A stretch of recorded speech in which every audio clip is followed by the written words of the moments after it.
So this is a message from the office of the Chief Rabbi in England.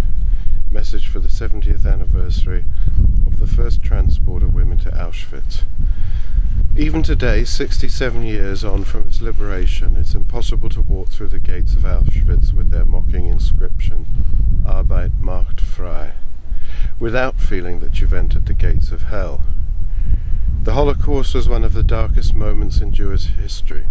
6 million Jews were murdered, a third of world Jewry went up in flames, entire families were wiped out, and European Jewish communities who had lived among their Gentile neighbours for 800 years were obliterated.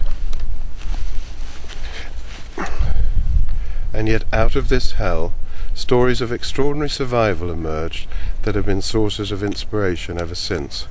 One such story is that of Rena Gellison, number 1716, so tattooed because she was the 716th female to enter Auschwitz as part of the first transportation of Jewish women to arrive at the concentration camp on 26th of March 1942.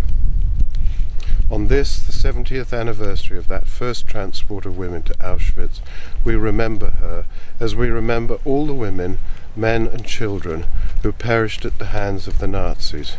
But we also remember how those who survived chose life not just for themselves, but for their children, grandchildren, and all future generations of Am Israel.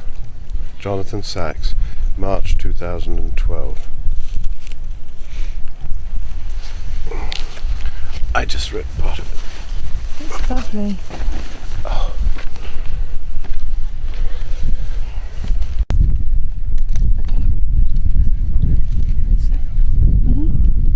Yep. 26th March 2012. This is a message from Baroness Christine Crawley of the United Kingdom government.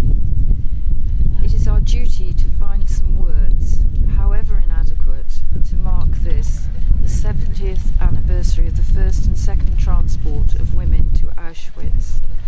It is our duty to hold these women's hands 70 years too late, the ones who died and the ones who survived the Nazi butchery that blighted the 20th century.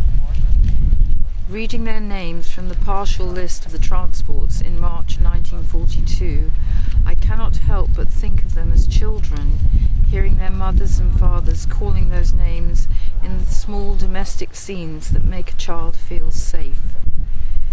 It is our duty to make sure our children and grandchildren hear these precious, beautiful names so that they will remember what happened at Auschwitz forever.